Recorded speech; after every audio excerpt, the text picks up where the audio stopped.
Good morning, everyone. We will start with the usual opening prayers. Again, a reminder to everyone the content of these opening prayers. We begin with the Aspiration and Action Bodhicitta composed by Gyöpa Jigten Sumgun, then followed by the Refuge prayer composed by Lord Atisha. Then the Four Immeasurables, which is from the Sutras, followed by the Seven Branch Puja in the long form in 12 verses, which is also from the Sutras.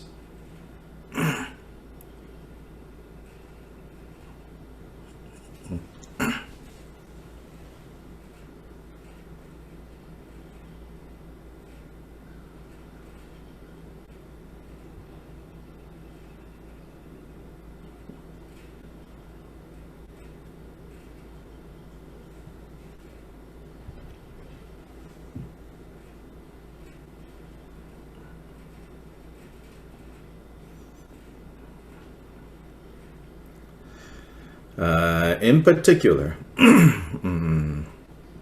the seven branch worship, as I think some of you might have heard me saying, it's pretty clear that it was something that was a constant practice encouraged by Gyöpa Jigten Sumgun.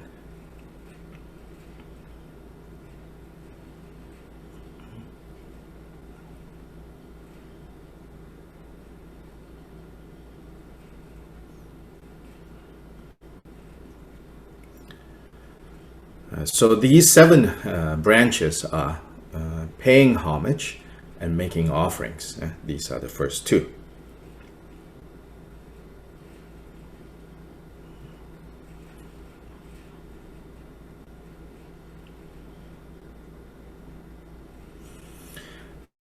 Paying homage, the essence of that is teaching us to recognize what is a valid source of refuge, or what is a reliable point of reference. If we, for example, need to get somewhere, if we don't have a good compass in the old days, now if we don't have a good GPS, we can be misled. We can end up driving around and around and around and around, and not getting where we want to go, or even worse, driven to where we don't want to go.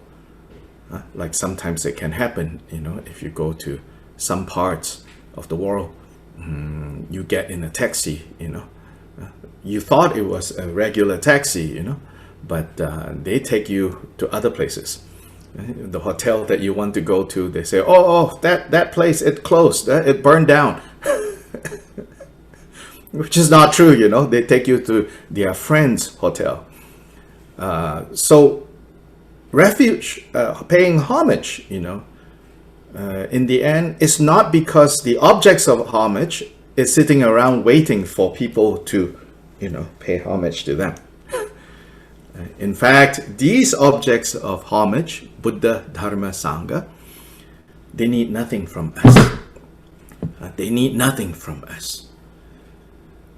And that is part of the reason why they are reliable, valid objects of homage, because they need nothing from us. So they will never have strings tied, no strings tied to them serving as objects of refuge for us. So homage is about finding valid, reliable, authentic reference point guidance.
Making offerings, it's about opening our hands, opening our heart, and relinquishing selfishness.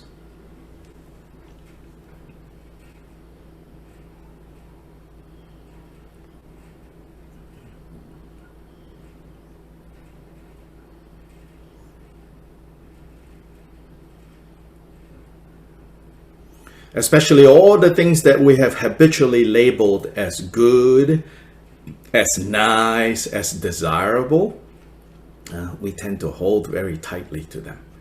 So the making of offerings is to say, I give this up. Opening of hands. I give this up so that it can be shared with others. In particular here, we are dedicating what we really like, what we really cherish, what we really want, to, again, the objects of refuge. So that means it's saying, with the second branch of the seventh branch, it's saying, I'm now going to use all the positive conditions and resources that I have with me for the purpose of achieving the goal of going for refuge.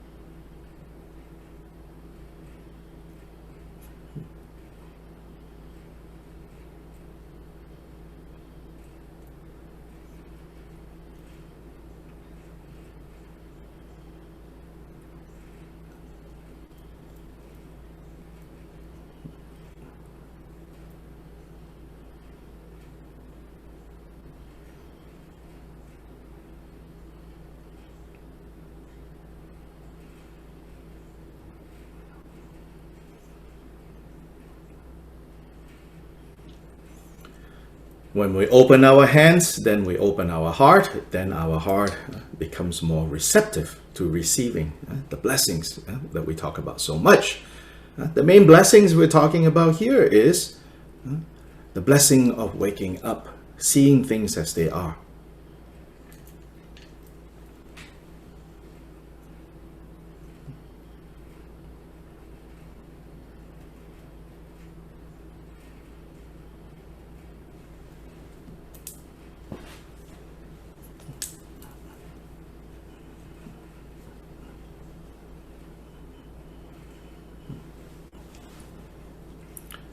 And the third of these, the offering aspect, is to overcome ultimately selfishness. So ultimately what we are giving, what we are offering, is our self-cherishing, our self-grasping.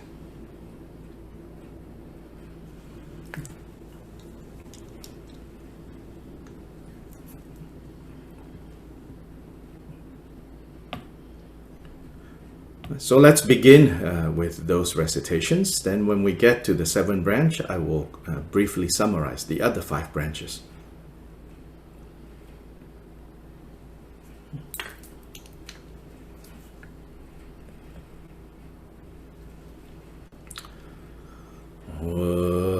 Dala dhamma jibe dra no bar jibe ge tarba dan tham je gembe bardu jobra jeba tham je ge so jibe ma nang ka dan nyambe senjen tham je dewa dhan ten dunya dan de nudu lana me ba yang da bra zobe chanju rimpo je to bara jo dala dhamma jibe dra no bar jibe ge tarba dan tham je gembe bardu jobra jeba tham je ge so jebe ma nang ka dang nyambe senjen tham je dewa dhan ten dunya dan de nudu lana me ba yang da bra zobe chanju rimpo je to bra jo dala dhamma jebe dra no bar jebe ge tarba dan tham je gembe bardu jobra jeba tham je ge so jebe ma nang ka dang nyambe senjen tham je dewa dhan den dunya dan de nudu lana me ba yang da bra zobe chanju rimpo je to bra jo de je de sama ge ge bardu lunga yisum ke wala ko ma shi bardu lunga yisum ke wala ko de tering ne sum de ne ma santa samgi bardu lunga yisum ke wala ko sanje chodan soge chonam la chanju bardu dane kyabsu je dage jinsu gebe sonang ki drola penjir sanje drubra shu sanje chodan soge chonam la chanju bardu dane kyabsu je dage jinsu gebe sonang ki drola penjir sanje drubra shu sanje chodan soge chonam la chanju bardu dane kyabsu je dage jinsu gebe sonang ki drola penjir sanje drubra shu ma kadang nyampe senjen tamje dewa dang dewe gyudang denpa gyurji dungyao dang dungyao ki gyudang dewa gyurji dungyao mepe dewa dang me dewa gyurji nering chadang nidang dewa tangyang la nebra gyurji ma nang kadang nyampe senjen tamje dewa dang dewe gyudan dembra gyurji dungyao dan dungyao ki gyudan dewa gyurji dungyao mebe dewa dang me dewa gyurji nering chadang nidang dewe tangyam la nebra gyurji ma nang kadang nyampe senjen tamje dewa dang dewe gyudan dembra gyurji dungyao dan dungyao ki gyudan dewa gyurji dungyao mebe dewa dang me dewa gyurji nirin chadang nidang dewe tangyang la nebra gyurji.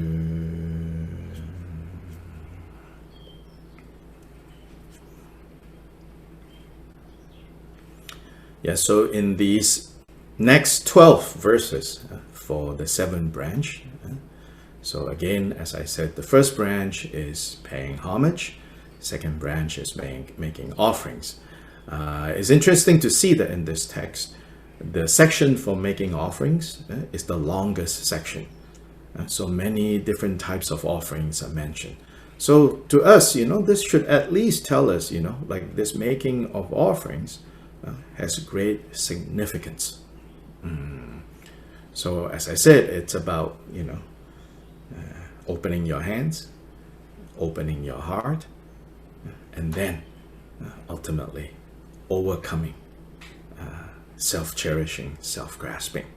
Then the next of the branches is the exposing our own faults, not to anyone, not particularly like to like some person we have to go to, but here in this context to expose our own faults in the presence of the objects of refuge, in the presence of Buddha, Dharma, Sangha. But again, it is not because Buddha, Dharma, Sangha needs to look at our faults. It's because we need to look at our faults. Because if we don't look at how we have habitually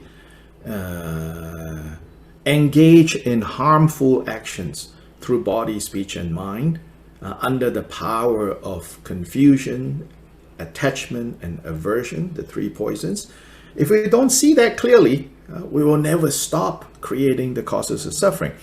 And if we never stop creating the causes of suffering, for sure, no way. No way we can be free from suffering. So this is the third branch.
So the third branch of revealing and confessing our faults goes hand in hand with the fourth branch, which is rejoicing in the merit of the Buddhas, of the 10 directions, of the Bodhisattvas, of the Partyeka Buddhas, of the Shravakas, all those on the path to awakening, and including rejoicing in the merit of all wandering beings, even though they have all kinds of afflictive emotions, but learning to recognize and to see the good that is in the world, the good that transcends the world, and rejoicing in that good. So that goes hand in hand with exposing our own faults. And sometimes just exposing our own faults can lead to somewhat dark places. Kind of like your mind becomes, maybe a little depressed and you get stuck there. So it has to be done in conjunction with rejoicing. So not only relinquishing that which is unskillful, but recognizing that there is the choice of engaging in that which is skillful, which is what this rejoicing is.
the fifth and the sixth branch. Fifth branch is requesting the Buddhas to turn the wheel of Dharma, and the seventh is requesting the Buddhas to remain stable and long in this world. So these branch 5 and 6, again, you can think of them as a pair. They go hand in hand.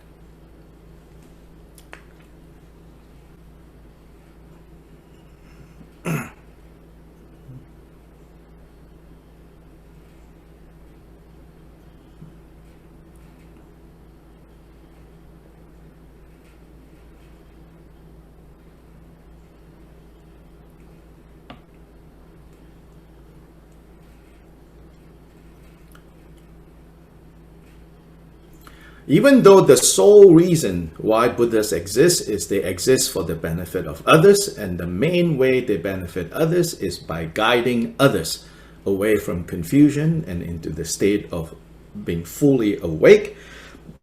Even though Buddhas exist only for that reason, for things to actually happen, for teachings to actually flow, it still depends on interdependence.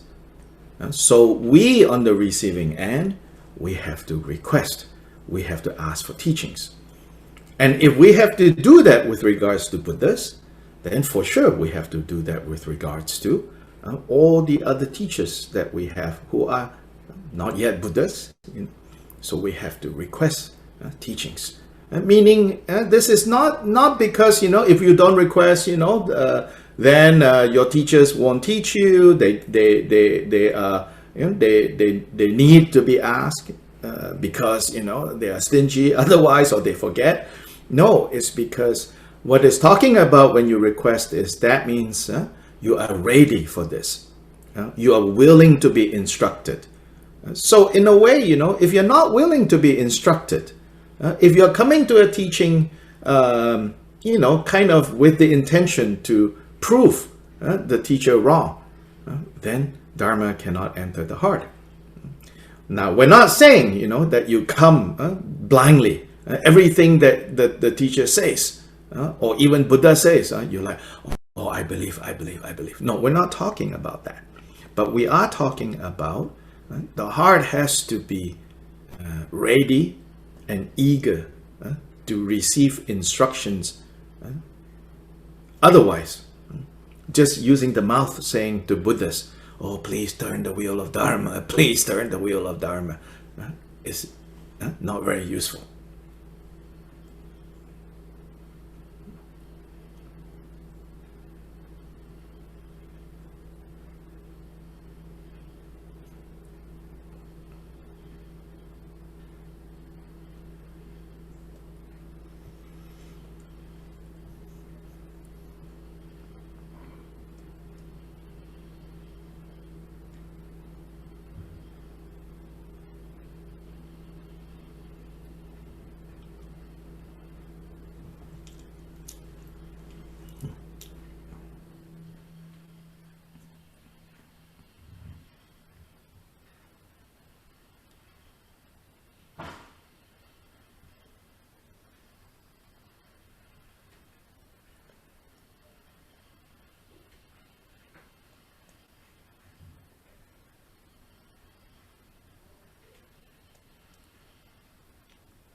The sixth branch of requesting, pleading to the Buddhas to remain in this world. Again, what we can understand from that is a reminder to ourselves not to take for granted the Buddha's presence in this world. Even though, again, Buddha's the Buddha's activity, Buddha's wisdom mind is always present, neither coming nor going. But we cannot take for granted. Likewise, we cannot take for granted that these teachers who teach and instruct us in the way to awakening, sometimes it's easy to take them for granted. We think, oh, we take the teachings, I have the teachings, and then, oh yeah, teacher is always going to be there. But it's also, don't take that for granted. Then more importantly, finally, how is Buddha's remaining in the world, not passing into nirvana? How do we kind of really practice this and really make this request? It's Buddha's not disappearing from my mind. Even if Buddha's wisdom mind pervades everything, if I don't remember that they are there, that he is there, or it is there, then for all intents and purposes, Buddhas have, quote unquote, passed into nirvana, meaning like they're gone. Here, pass into nirvana, and it says, please don't pass into nirvana. Right? It's a poetic way of saying, please don't just gone, So it says, let this Buddha, or this Buddha principle remain firm and live long within my own mind, most importantly.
So let's now do the 7 branches. Of course, the last branch, I forgot, is dedication.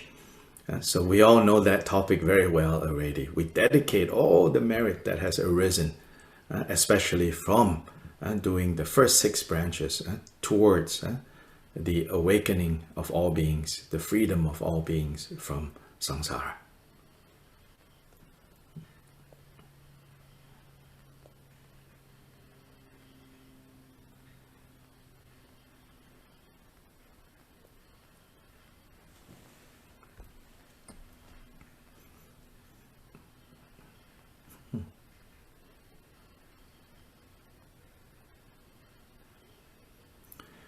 So now we will do this in the different languages, in the different language rooms.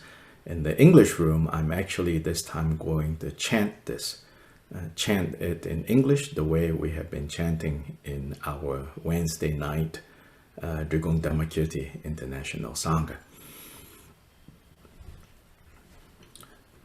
In all the worlds of the 10 directions reside Tathagatas of the 3 times before each of you lions among humans. I prostrate joyfully with body, speech, and mind by the power of this aspiration to noble deeds. All conquerors appear vividly in my mind with as many bodies as there are atoms in all lands. I prostrate to all you conquerors. In each atom are Buddhas numberless as atoms, all in the midst of the heirs of the Buddhas. Thus I conceive of this Dharma Dhatu as completely filled with you conquerors. In this way, with infinite oceans of praise and oceans of diverse melodies, I sing the excellent qualities of all you conquerors, and praise all of you gone to bliss with best flowers and best garlands,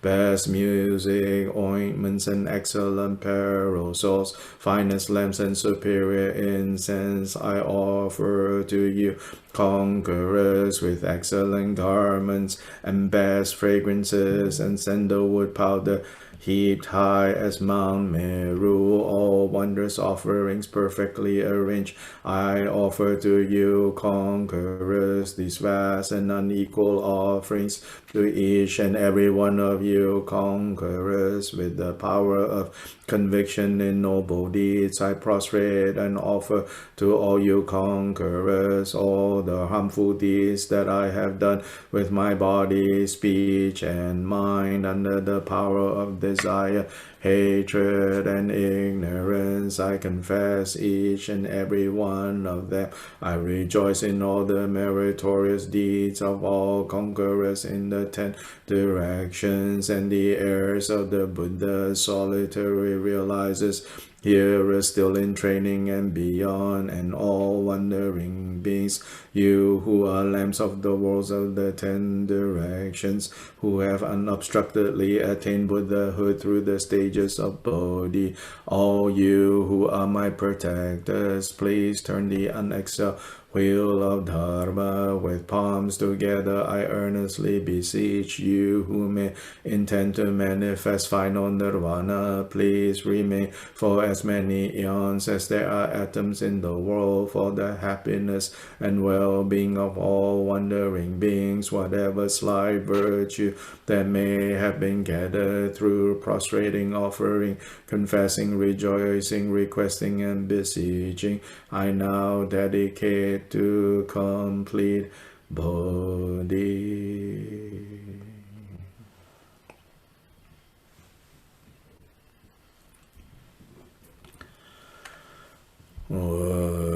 Durje Janwan Dile Naro Dama Mi Dabo Badu Jidin Konkarin Sunden Sawe Lamesha Sajula Mayidam Chogyon La Sowa Debzo Dagi Jinji Lom Gyab Dengi Dome Samlingen Drape Tonsong Yon La Kyatso Mega Wadurje Changpa Jidin Kumpa Shabla Tu tao tu sam kyo kyo le me jin ji lo ji tu je je ning ge mo pe se ne kyang sem tu de du do bra jin ji lo hong o jin yu ji na chang sam pe ma ge sa tong po la yo sen chu king ngo dum nye pe ma ju ne je je dang go dong kan do ma pu go ra ke ge je se da de ge jin ji lo ji shi su su go do pe ma se de hong o min chu king ge kin po da ne tu sen san je gun ji ngo wo ni rang sen chu go ngo su dong se ba za we la me sha la so wa de.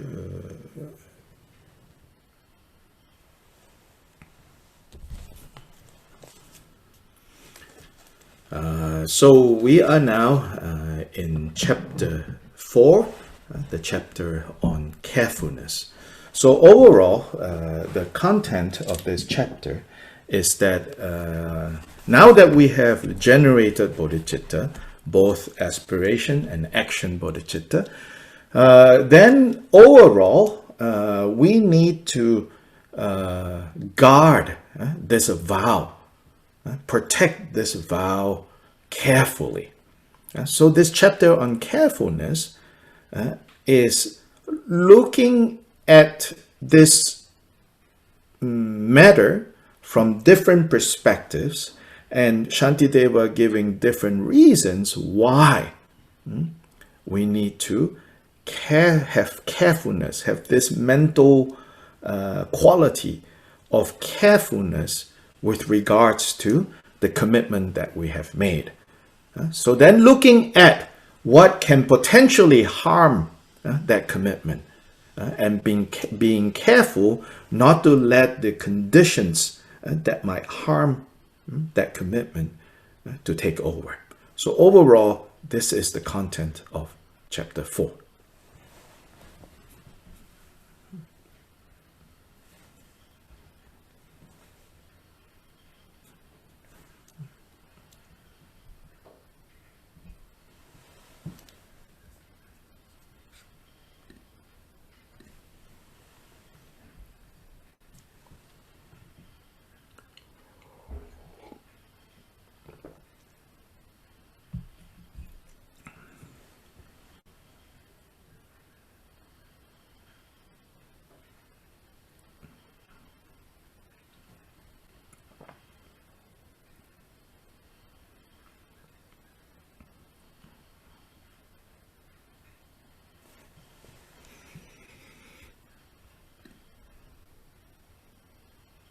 Antonio, tienes tu micrófono apagado. Perdón, gracias. Disculpen. Nosotros estamos ahora en el capítulo.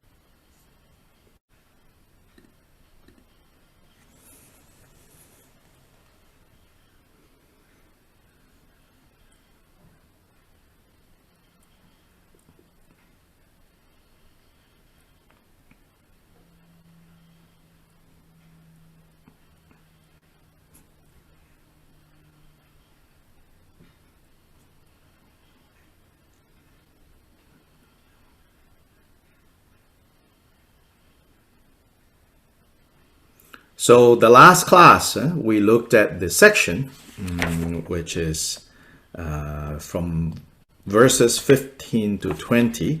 And I've explained that in that section, you can also see the presence of what we know as the 4 thoughts that turn the mind, or the 4 topics of contemplation that we need to return to again and again, so that our mind, our hearts, our attention won't get distracted by nonsense, so that we can turn away from craziness, turn away from nonsense. And that is like the most important thing. If our minds don't turn away, if our minds keep going, if our hearts, our minds keep going in the direction of nonsense, no matter what practice you do, the results are not going to come. Because you take you take 1 step forward and then you take 2 steps backwards. You take 1 step to the east, and somehow you take another 2 steps to the west. In this way, you just go back and forth, and you are still in the same place. So these 4 thoughts that turn the mind is really crucial for us to ever stabilize these 4 contemplations.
The first of the 4, I find that's in a way, very, very important, because it reminds us of how wealthy we are, how fortunate we are.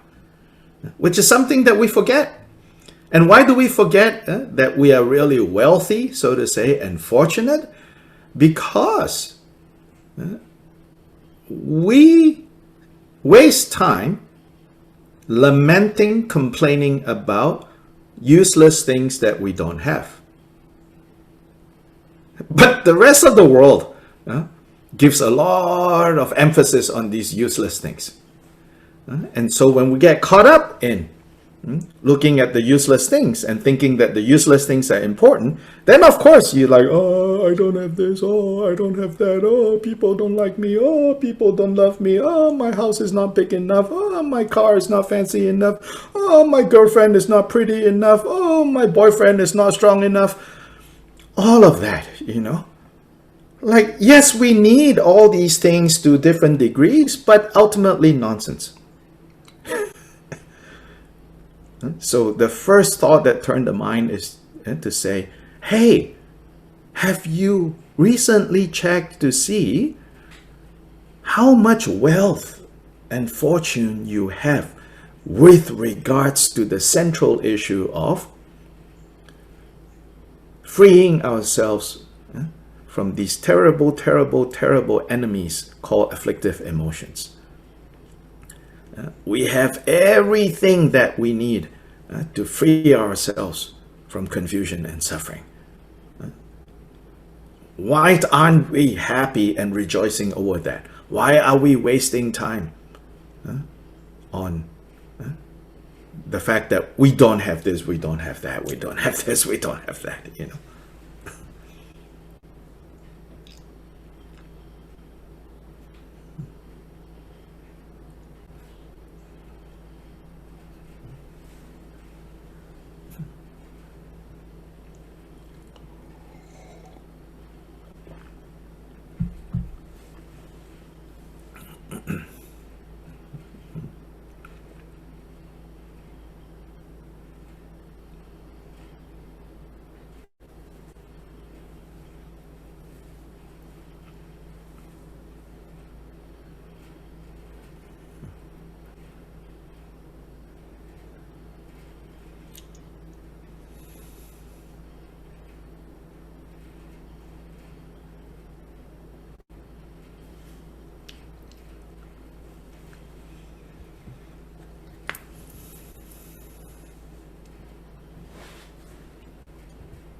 Yeah, so,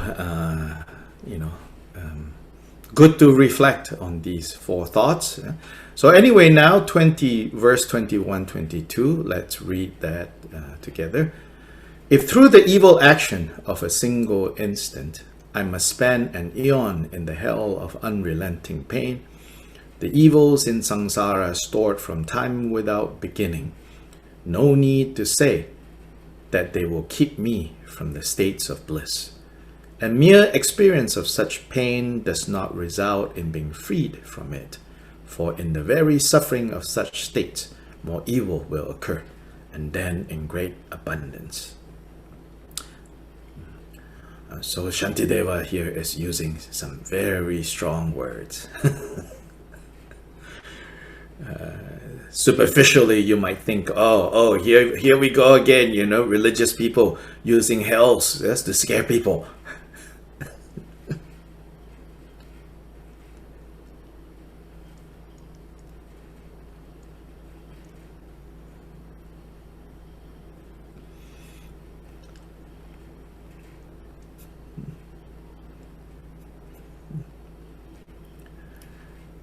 in the end, of course, scaring people into being good doesn't usually last.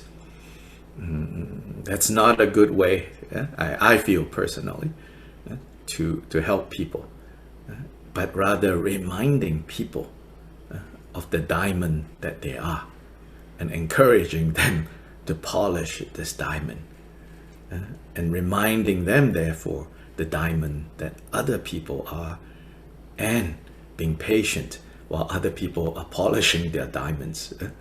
That is a much better way. But nonetheless, Shantideva sometimes uses this language because it can shake us up a little bit. Sometimes when we are so caught up in being distracted, we need strong, powerful language like this in verse 21 and 22.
By the way, in terms of polishing diamonds, right? Don't go. Don't say, "Oh, let me help you polish your diamond." That is not your business.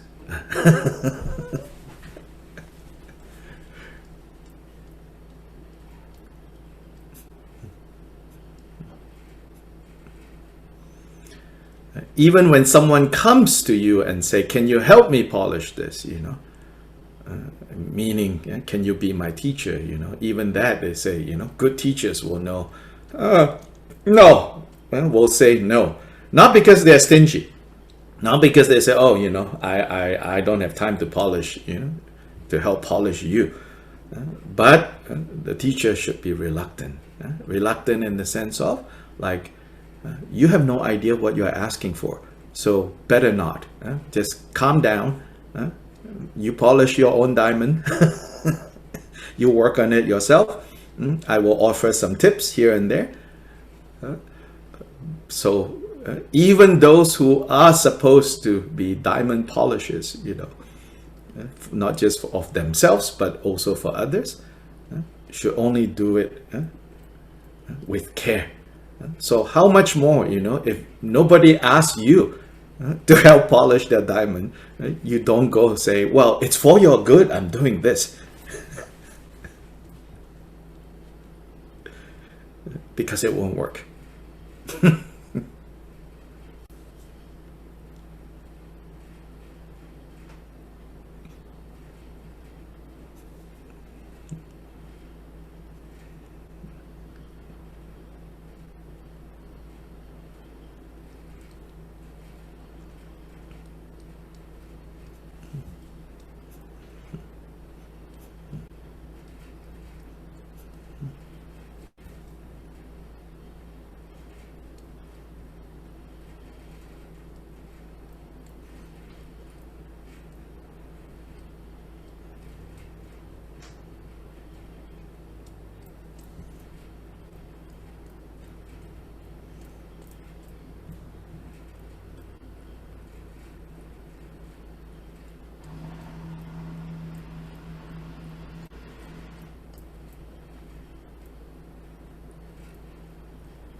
Because often in terms of polishing the diamond or training our minds, cultivating our minds, it will involve, things that are not comfortable, things that will hurt.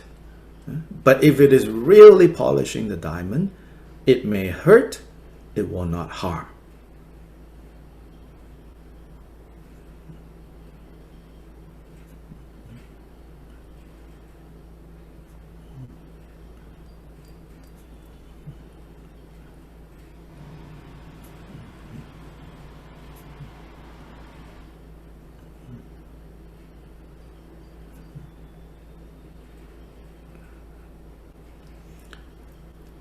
So you have heard of skillful means, right? It is said that Bodhisattvas have to cultivate, refine their skillful means until when one is a perfect Buddha, then a perfect Buddha's skillful means has no faults. So this skillful means is not so easy. We got to be careful because a lot of times it's not skillful. So a lot of times, even though it may hurt, but it should not harm, a lot of times, if we're not careful, it will both hurt and harm. Even in the context of like teachers guiding students in Dharma, in how to cultivate the mind and how to train the mind, it's easy that it could end up causing harm. So got to be careful about this. Teachers have to be careful. Students or trainees have to be careful. The trainer has to be careful. The trainee has to be careful. Because it's very easy to just simply give the, like label of skillful means when it is not skillful.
So Buddha's skillful means, it is said like it is so precise. It's like when an arrow is shot into the air, what are the chances of another arrow also being shot in the air and these two arrows meeting and hitting each other?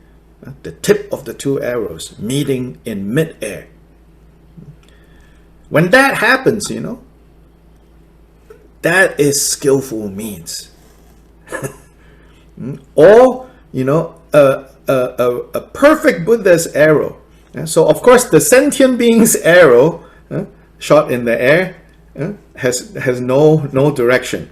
But the Buddha's arrow need to have like what they call this, like, these modern weapons, they can go search for the target. Well, they can turn around and meet here, doing like several somersaults, going left, right, going up, down, until they meet.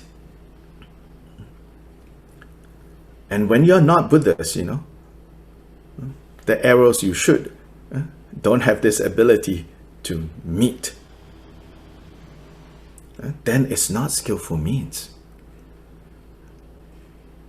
It's just shooting arrows in the sky and see what falls, Then mostly it's a rain of arrows, falling from the sky and causing a lot of harm. So we've got to be very careful with our actions, especially in the context of Dharma conduct, guiding students, missile guidance system, right?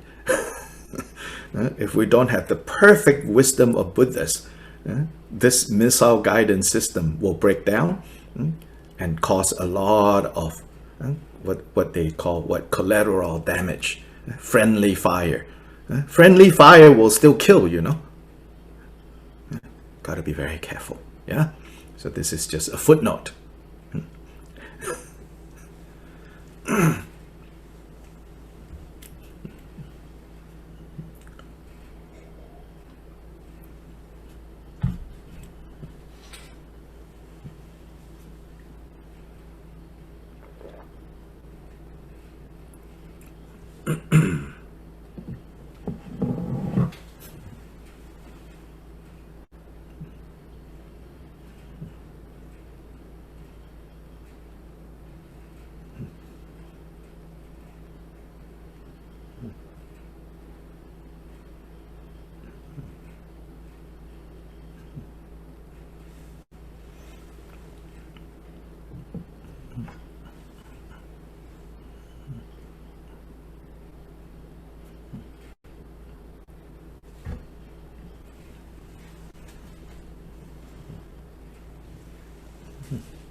Verse 21 is telling us how an unskillful and evil action, though the action takes only one moment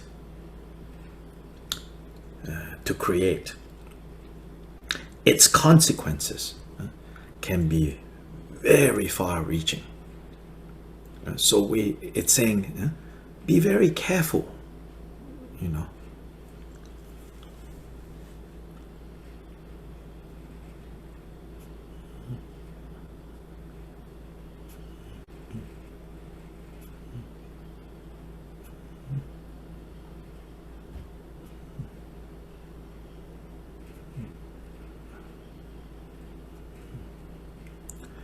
in a single moment of anger, if we kill, like for example, the 5 heinous acts, if in a single moment of anger, it takes one moment, you know, to kill, like say, our father, then many eons of being born in the unrelenting hell, in the uninterrupted hell, where suffering is uninterrupted. So Shantideva says, you know, this is how negative actions can have such far-reaching consequences. So we have to be very careful about that.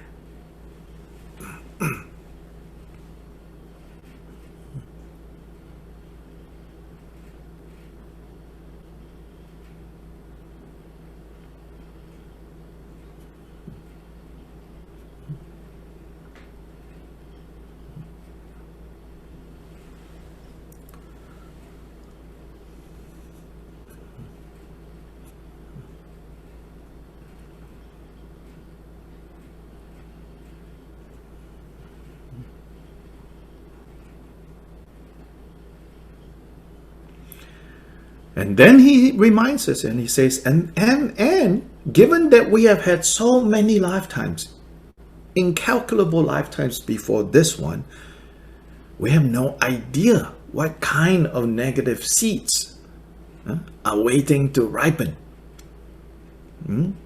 So this statement is made in the context of him earlier on reminding us, don't get distracted. Don't take things for granted. Things are relatively well right now. You have the Dharma, you have sound body and mind. relatively healthy body and mind, no major obstacles to really taking the Dharma and changing our future, changing our present, purifying the negativities, developing the Buddha qualities.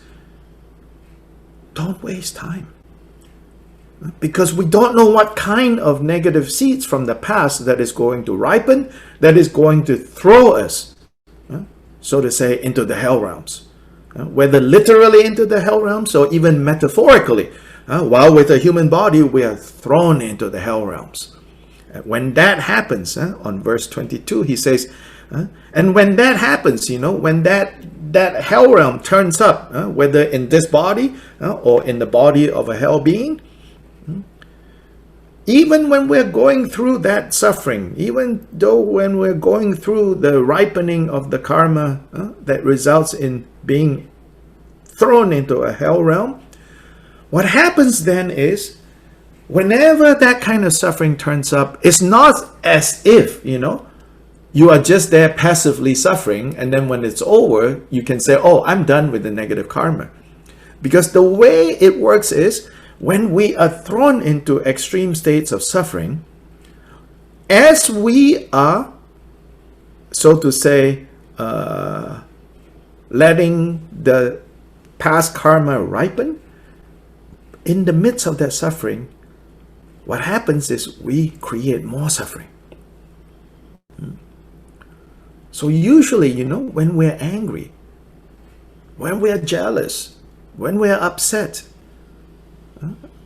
when we hate ourselves, in those negative states of mind, we create more suffering. Then it follows. Then it compounds. Compounded suffering. This bank, this mortgage of samsara is very dangerous. The interest compounds unimaginably.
So recognizing, the dangers and the threats that may arise to endanger the bodhicitta vow that we have taken. Recognizing that, Shantideva now encourages us to continue to carefully protect this bodhicitta vow from harm and to strive in cultivating virtue. So verses 23 to 27 he's going to keep pushing that message.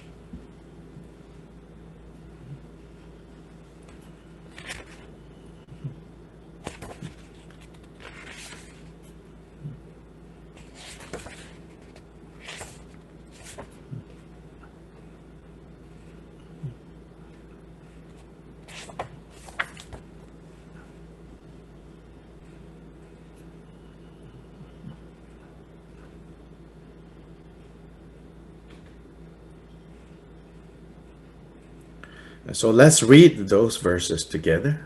By the way, today we're not going to take a break because I have to end class at 10:30, half an hour earlier than usual. So we'll just continue.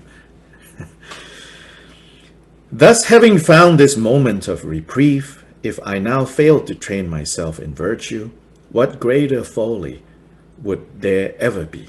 How more could I betray myself?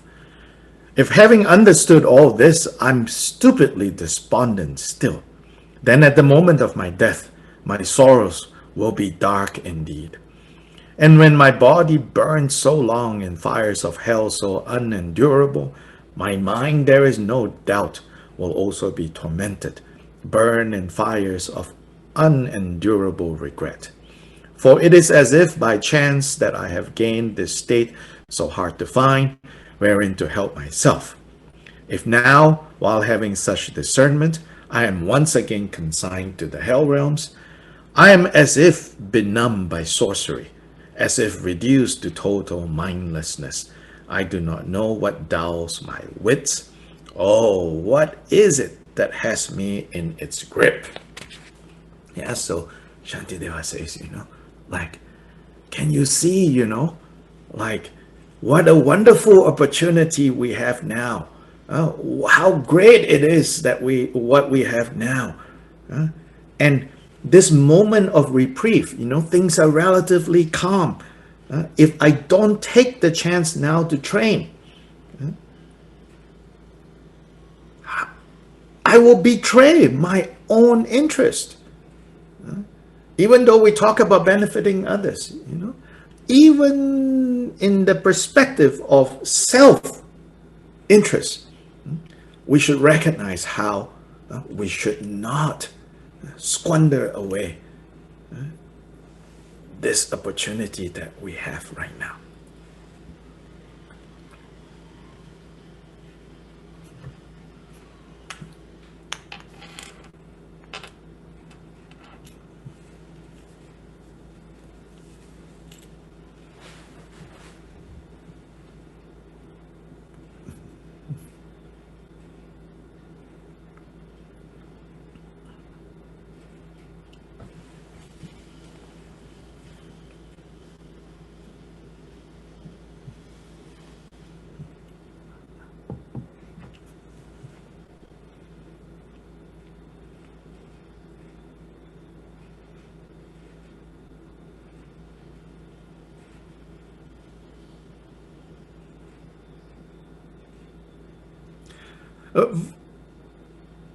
Verse 24, he's like expressing things that we all experience.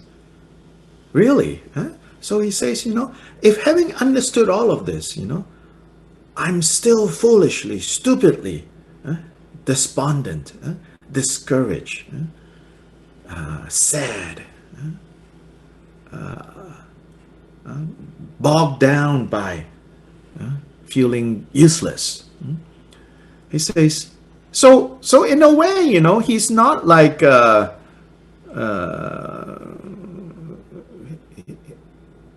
not saying, like if you have these feelings, then you have done it wrong. In some ways, I think he's saying, yeah, you're going to have these feelings. Sometimes you're like, I know totally about how great this opportunity is, how wonderful it is that I have now given rise to bodhicitta and all that, but I still feel sad and, so we will feel this, but then he says, then at the moment of death,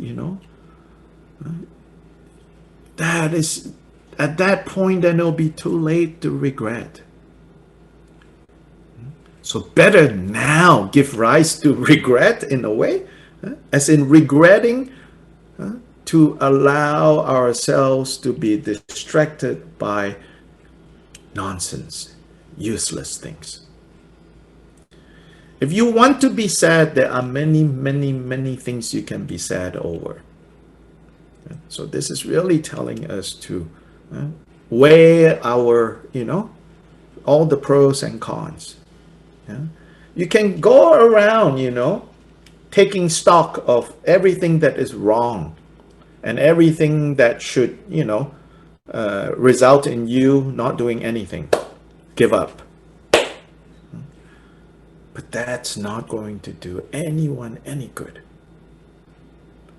And so what Shantideva is expressing here is, I think all of us have felt this and will continue at different points in the future feel this.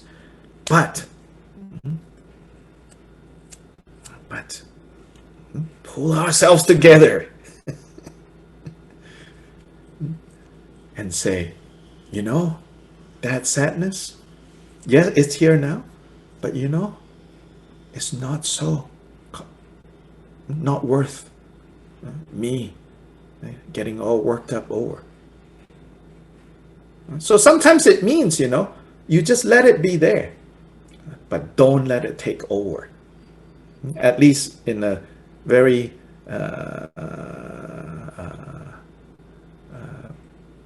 beginner's level, which is how I can relate to these teachings, just at the beginner's level. Even if I cannot completely remove this despondent mind, this depressed mind, what we can do is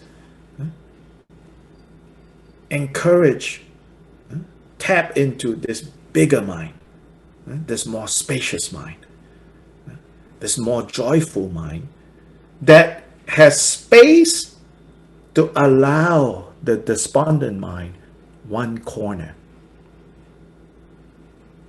so that it doesn't take up all the real estate that you have. So have a bigger real estate. So even the sadness that come and go, the nonsense that we get caught up in, we can just leave it there. When you just leave it there, then its power over you will lessen. Then over time, you can evict them from your real estate for not paying rent. It's like, okay, get up.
So verse 25 and 26, again,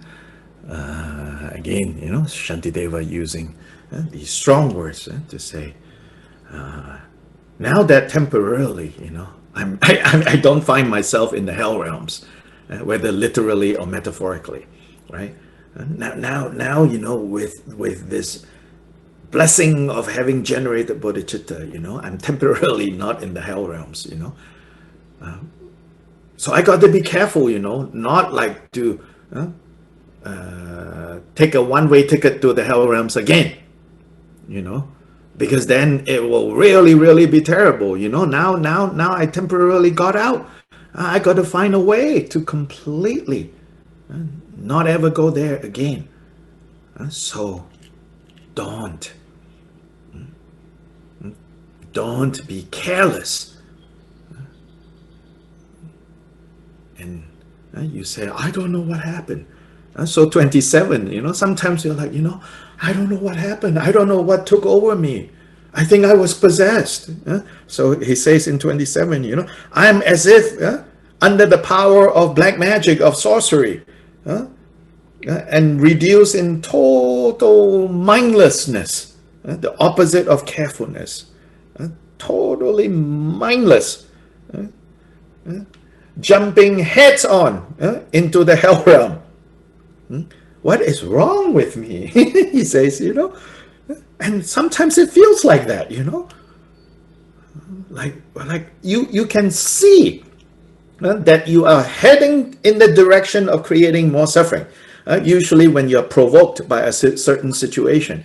Many of us have enough Dharma education to know, I'm heading down that way now, towards suffering. But you see, the power of habit, even though we know the Dharma, we keep walking in the direction of more suffering. So this is when Shantideva says, oh my gosh, what am I doing? In a way, it's like there's a certain sense of humor here, which I think we need to have in appropriate doses.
So here, maybe today we stop at this verse 27.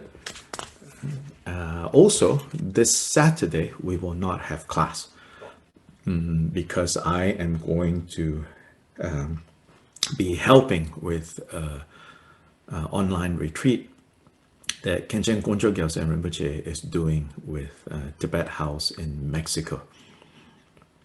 So I can't do class this Saturday. So the next class we will have will be next Tuesday.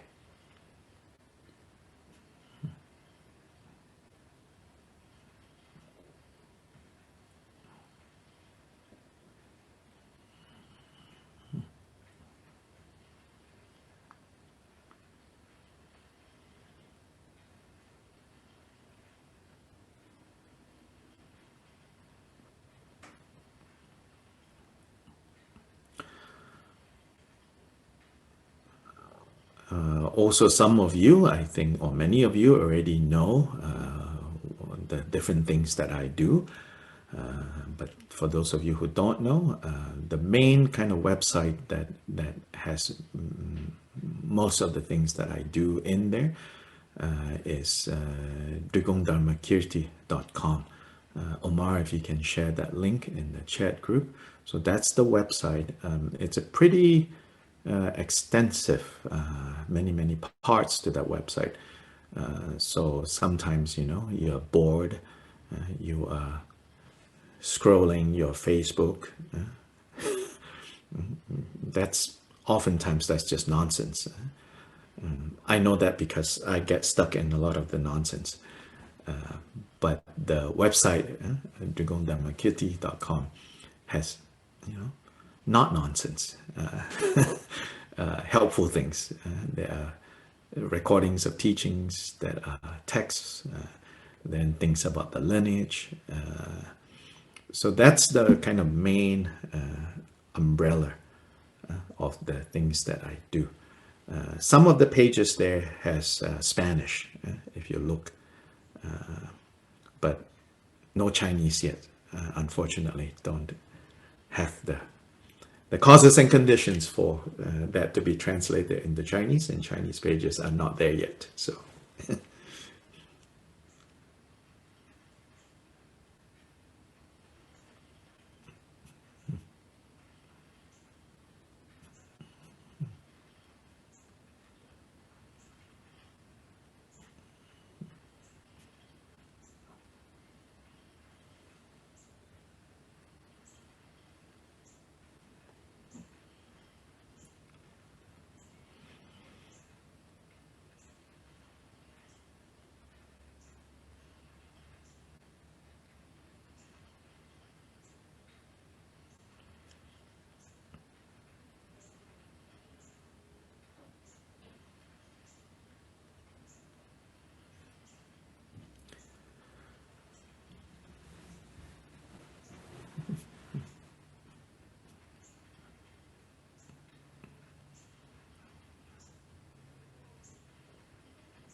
Many of you already have a committed, kind of dedicated practice and guidance that you're receiving from your lamas, your local centers, and all of that, and that's wonderful, and you should continue that. But if there's anyone, you know, kind of looking for an anchor, so far have not found an anchor, and if you want to consider, I also have a program that I do on Wednesday nights called the Drigong Dharmakirti International Sangha. We meet once a week, and well, Wednesday night in the US, so it's Thursday morning in Asia. So Omar, if you can also give the link to that Sangha page, there's some basic information there. So if you're looking for an anchor, that's available for you to think about. Mostly when we meet, first hour we practice Ngondro, the Mahamudra Ngondro. And then I will teach mostly from Kyoba Jigten Sumgön's teachings in the Drigum Kagyu.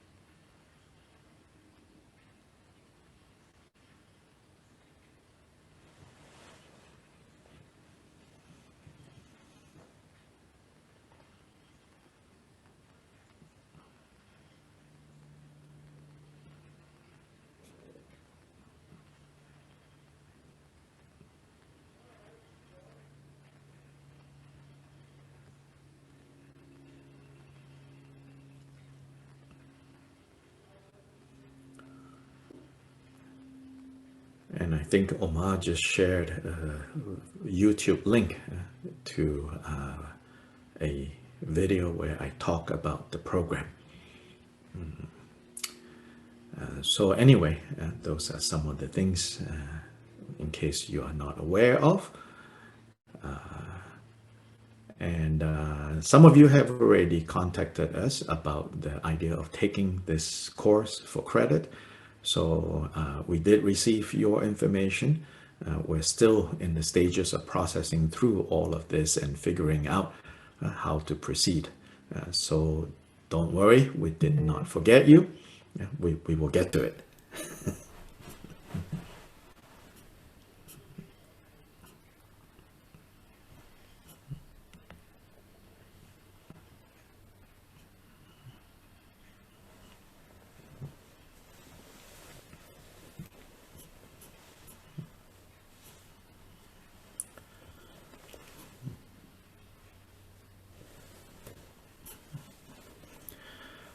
So today, to end, before I do the usual dedication prayer, Bodhicitta dedication, I'm going to offer a prayer for the long life of His Holiness the Dalai Lama. His birthday is celebrated on July 6th. So first, I'll read in English, then I'll do the prayer in Tibetan.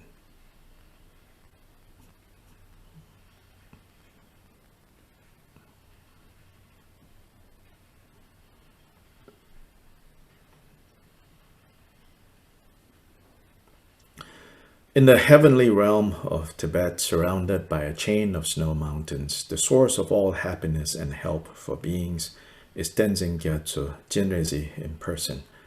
May his life be secure for hundreds of kalpas.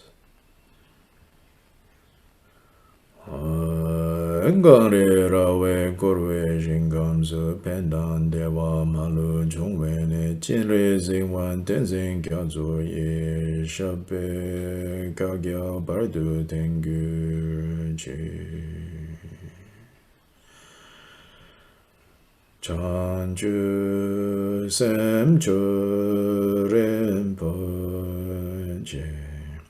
ma ge ba nam ge gyurje ge ba nyam ba me ba ya go ne gong du be war sho.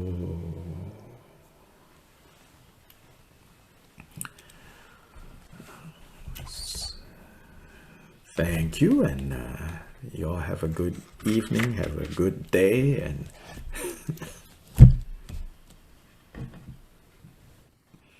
Gracias, Dr. Lee. Gracias. Thank you. Oh, thank you, Dr. Lai. Have a nice day, so much. everyone. Bye. Thank you. Gracias, Good Dr. everyone. Lai. Gracias. Adiós, todo el Bye. mundo. Tata.